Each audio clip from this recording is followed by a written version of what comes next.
crack the crystal too.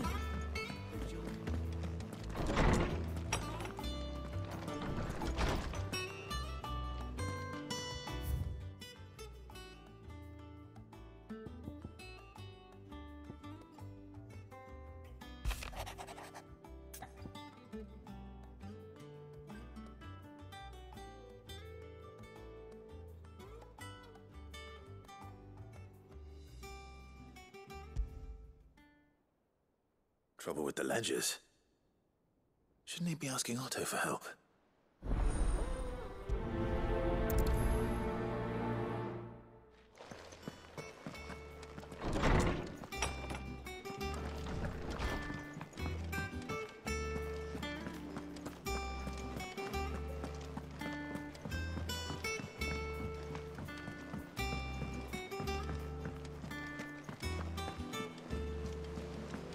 Is that the thing Tomes helped with? Mid told me she was building a ship.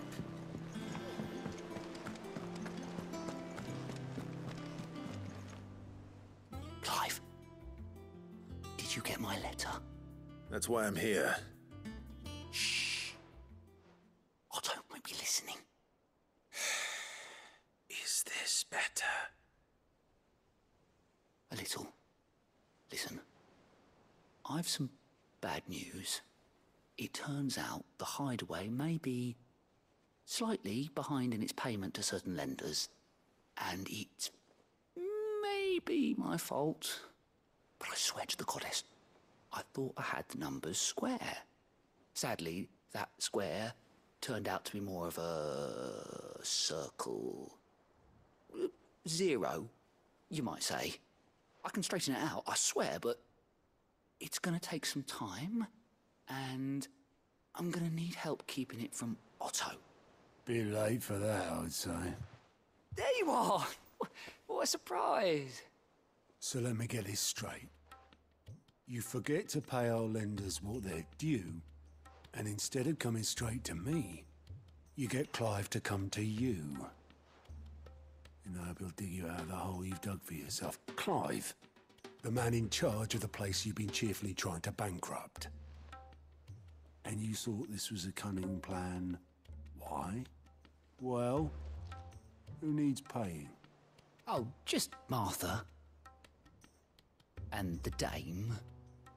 And, well, Lady Karen. But only 500 talents.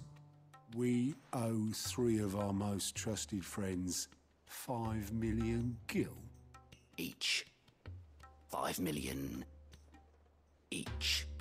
They lent us the bulk of the money we used to rebuild the hideaway, you see, and, well, I must have made some sort of oversight.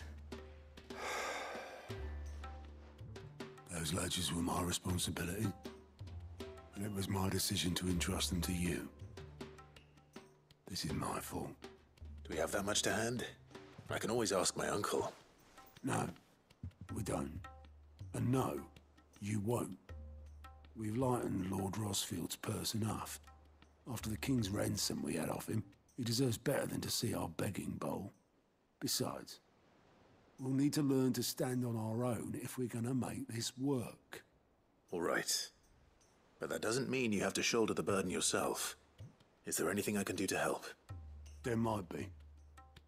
How'd you fancy taking these to Martha and the dame? Rocks. Rocks, he says. Worth 1,000 talents apiece, these are. A little something Sid and I set aside for when times got lean. And I reckon 15 million in overdue debt probably qualifies. I just hope our associates' eyes are a bit more discerning than yours. I'm sure there will be. Should be me making the rounds, really. But you know how it is with this place. Orders to bark, arses to wipe, and all that. I know. Which is why I don't mind going in your place. Go. Do you know why I only gave Master Clive here 2 star rubies? Because you'd rather Lady Karen killed me. Because I'd rather Lady Karen killed you. Yes. Well, I suppose this is goodbye then. Don't worry. I'm sure Karen will understand. Really? Do you think so? No, I don't.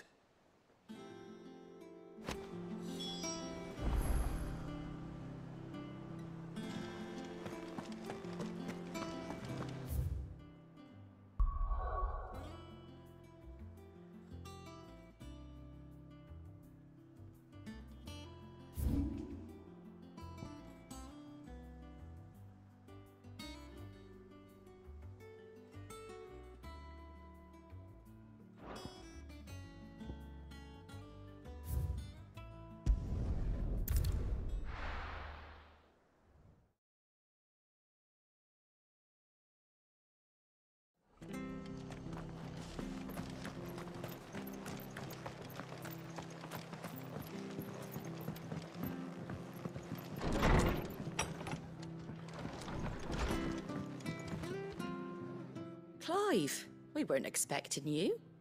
I wasn't expecting to be here, but it seems we still owe you a considerable amount of coin for your help with our rebuilding efforts.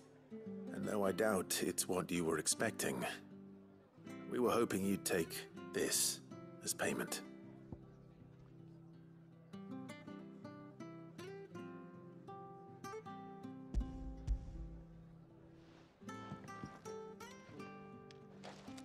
A star ruby? I can't accept this. It's worth at least twice what you owe me. More if you can find yourself the right buyer. Think of the difference as interest. Interest? If word got out I charged that much, no one would ever borrow from me again. Anyway, why are you the one here asking me about this? I'd have expected Otto. Bit much sending the Lord Marquis out to settle your debts, isn't it? The old goat working himself to death again. Something like that. Most days I think he's the only reason the hideaway's still standing. Same as always, eh? Back when the place was nothing but a twinkle in the eye of a recently retired Lord Commander, word is he was the first one Sid reached out to. Probably knew that without his strong arm and level head, the idea would never get off the ground. Sid may have been the face of the hideaway, but Otto's always been the backbone. And when Sid passed away, we were all worried that would be the end of it. That Otto would just give up. His death was hard on everyone. But it must have hit Otto hardest of all. But he didn't give up, did he? Quite the opposite, in fact. If I recall, he was the one who nominated you as Sid's replacement, and rallied the rest around you. I reckon what he saw in Sid, he saw in you too. And don't we all? Doesn't hurt that you're half as stubborn and twice as handsome, neither. That, and you keep good company. I suppose I do.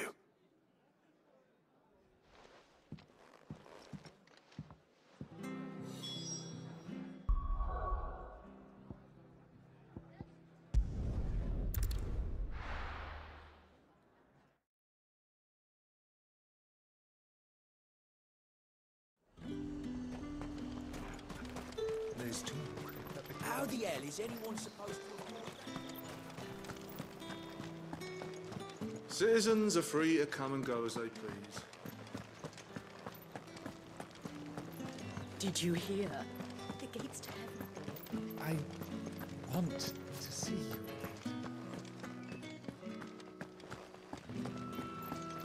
What am I going to do without sweet water and oil of talc?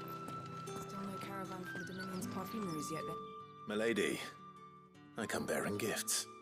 Gifts? Whatever is the occasion.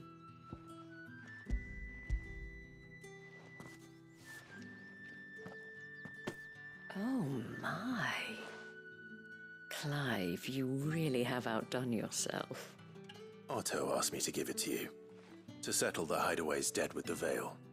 And to compensate you for the time it took us to do so. You disappoint me, Clive. I thought you might finally be warming to me. Tell Otto he can keep his baubles. I tried to tell him as much the first time around. The man owes me nothing, nor does the hideaway. My contribution to the restoration effort was made freely and willingly. It was the least I could do. You once told me Sid did you a kindness. I'd like to do the same. Please, accept it. For my sake. And for Otto's. For all of us. For all you've done. It is rather fetching, isn't it? Very well. Otto is lucky to have you, Clive. I doubt anything could ever replace his son. But you and the others at the hideaway are the closest thing he has to family. Otto had a son. Long ago, yes. Sid told me Otto lost him when he was just a boy, and blamed himself for not being able to stop it. I don't know how it happened, whether there was anything he could have done, but it was clear that it weighed heavily on him. I didn't know. How could you have? I doubt anyone did. Besides Sid, I've never met a man more keen to bear his sorrows in stoic silence. An ill habit, given that both have always been surrounded by friends desperate to help them. I'm beginning to see that.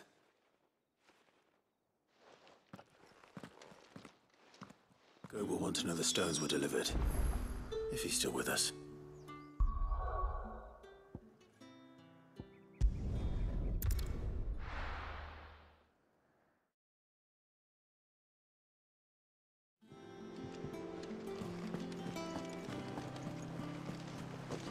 Is that the thing Tomes helped with? Mid told me she was building a ship.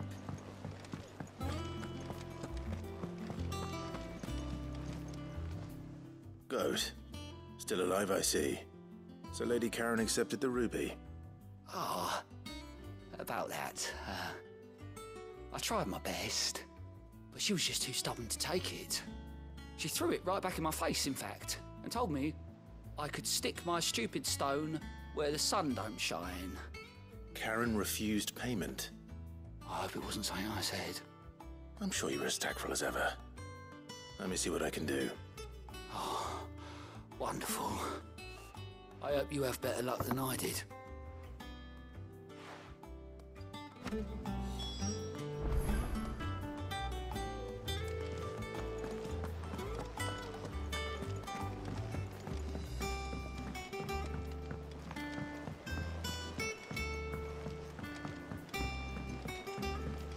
I don't know where Sid gets the energy.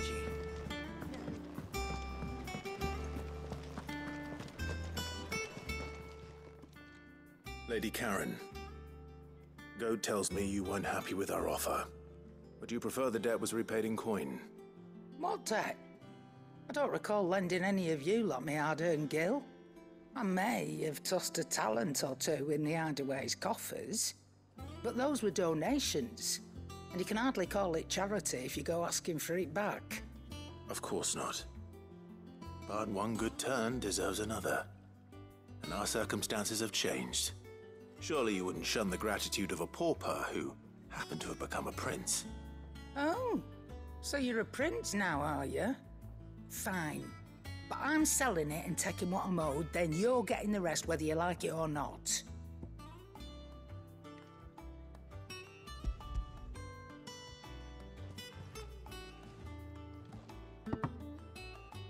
Where'd you even get this? A decent trader might nab 1,000 talents for a star ruby. A canny one, meanwhile, might claim it were nicked from the belt of Sid the Outlaw himself and ask twice as much. Might be I already have a buyer in mind. Might be you even know her. A fine continental maid whose beauty's only eclipsed by a guile in commerce. You wouldn't mind, would you? Not at all. Just be sure to tell her that it's always a pleasure doing business.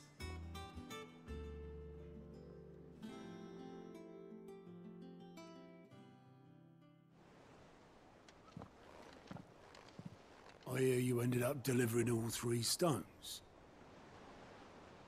Thanks to this lump. I sometimes wonder what I pay you for. Speaking of which, I I still haven't been paid last month's wages. Oh, so you remember what's owed to you, then? Get your ass behind that disc of yours and don't get up before those ledgers are square. Right away.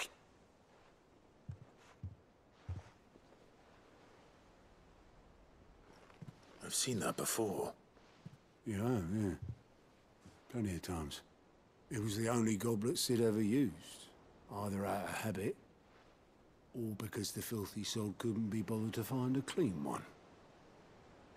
I knew so little about him. Like most people. Martha and the Dame both seem to have fond memories of him. Huh. I bet they do. How long did you know Sid before he... Before he died. 20 summers, give or take. Back in the day, I was a purser on a trade ship, which is where I met him. He bought passage to... oh, forget where. And having nothing better to do on the long nights, we set up drinking island rum till the morning bell dragged me back to my duties. Quit my post not long after that. On account of making a fine maiden's belly fat. But me and Sid stayed close, promising we'd one day sail the seas again.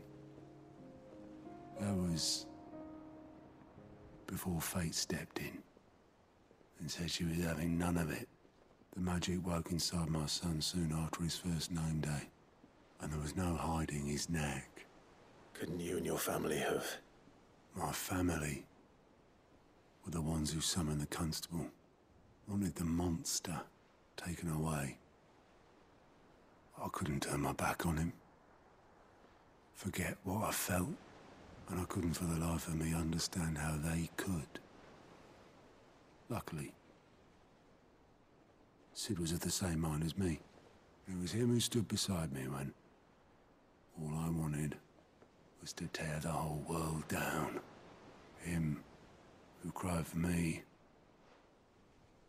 when I had no tears left of my own. Him who swore he'd do everything he could to stop it from happening again. And he was true to his word, too. Left the Royal Army once and for all. His ranks, his ribbons, gone. Just like that. Threw away everything he had. All to right a wrong that no one else had the courage to face. I knew then I'd follow that man to the ends of the earth.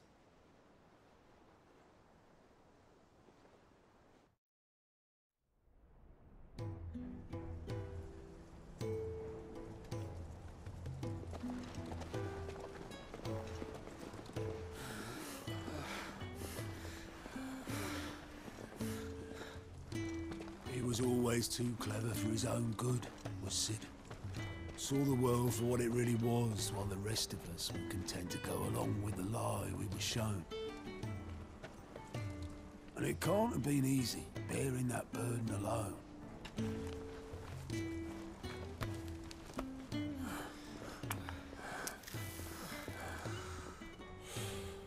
But he didn't let it stop him. He never lost faith in what he believed was right. And that gave us faith in him. Faith he'd steer us true. So I swore to myself that I'd always be right behind him, ready to catch the stubborn sod, if ever he should fall.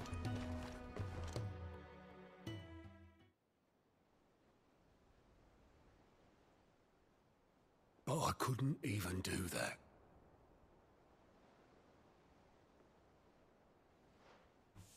Ignore me. Just the ramblings of a tired old man. Leave that lot. I'll tidy it up in a bit.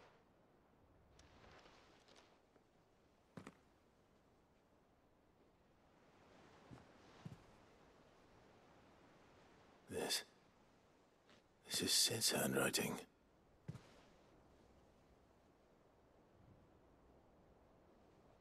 Dear Otto. I may be drunk, but I wanted you to know this place would be fucked without you.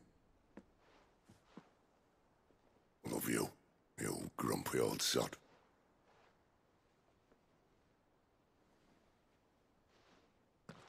This note. Hmm? What about it? Sid was right. Without you, we'd all be lost.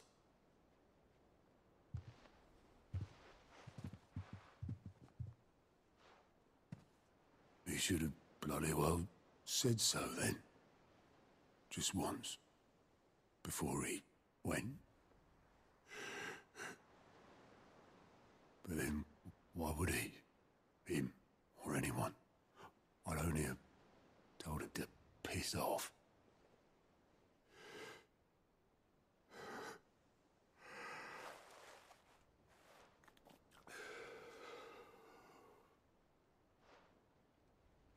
You're wrong, though. Both of you. It was never just me keeping the hideaway afloat. It was all of us. I just shoved people in the right direction. I barely seem to be able to do that anymore.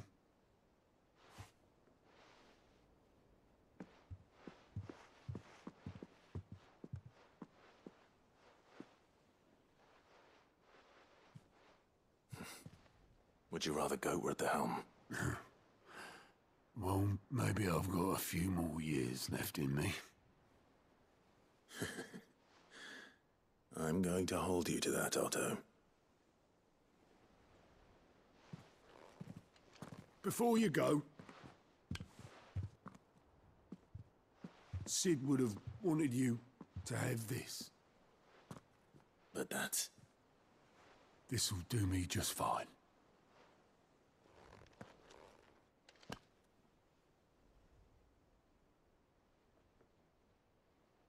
Thanks for the ray of sunshine. I'll see if I can't pay you back. Already have.